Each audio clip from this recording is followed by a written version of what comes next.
you all have had or currently have a loved one and family member who is or was incarcerated. With that in, I mean, that's a constant in people's minds, but with that experience, how has the written word impacted your life? And what is the importance of the written word when it comes to connecting with loved ones who are incarcerated? Iisha, do you want to kick us off? To me, I feel like it's giving them a voice.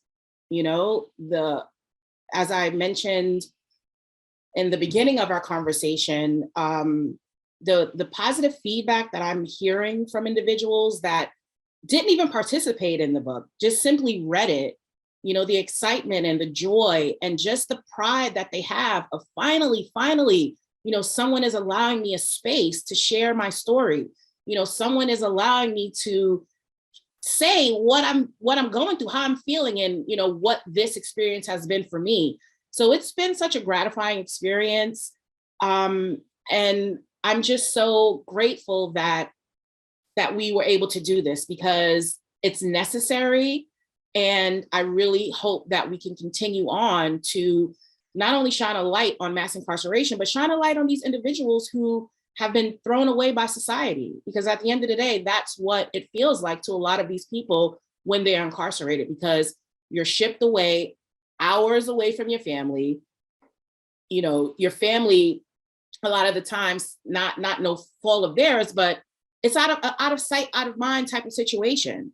So for me, us having this project of Unwritten is allowing people to have a voice, and that usually wouldn't. So I'm just so grateful for it, and I'm just happy to finally release it to the world, because I feel like it's an important book that should be read by everyone.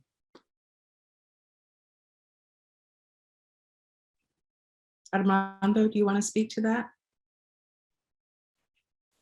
Yeah, so it's an interesting question because it's something that I've been thinking about, right?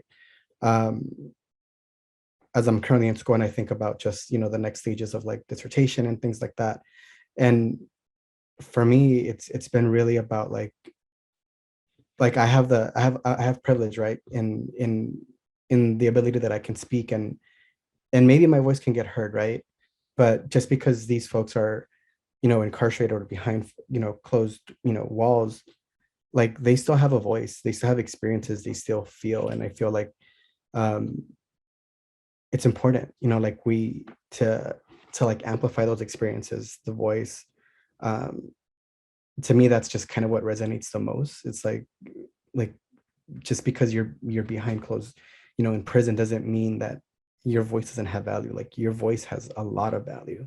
Like there's a lot for us to learn from like people's experiences and people's thoughts. And I feel like just because, you know, they're behind, you know, in prison, like we shouldn't, you know, discredit that voice. You know, we need to bring that voice and just amplify it. So for me, that's just kind of what this whole project has been.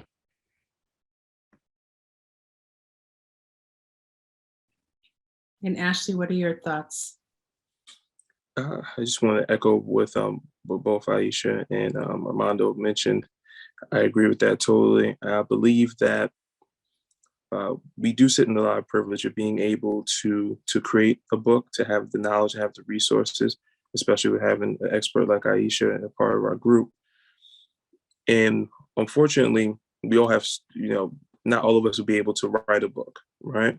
And for many folks down on the inside, even though they have the ability, they have the bandwidth to do so, and also the skills to do so, they just don't necessarily know they have access to those resources.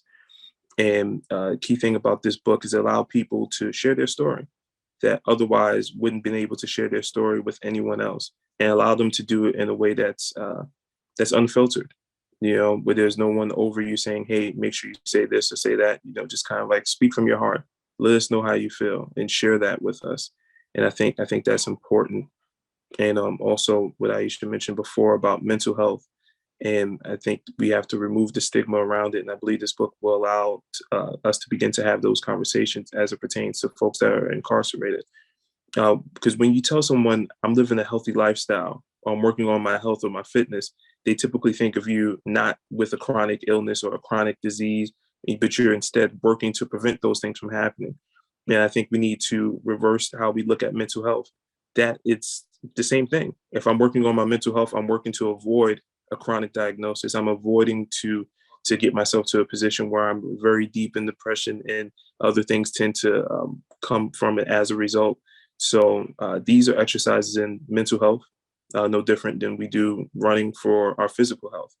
And I think books like this and words of things this nature are definitely needed to make sure that happens, and to again, just to allow a platform for people to share their voices, to share their stories with each other, us included.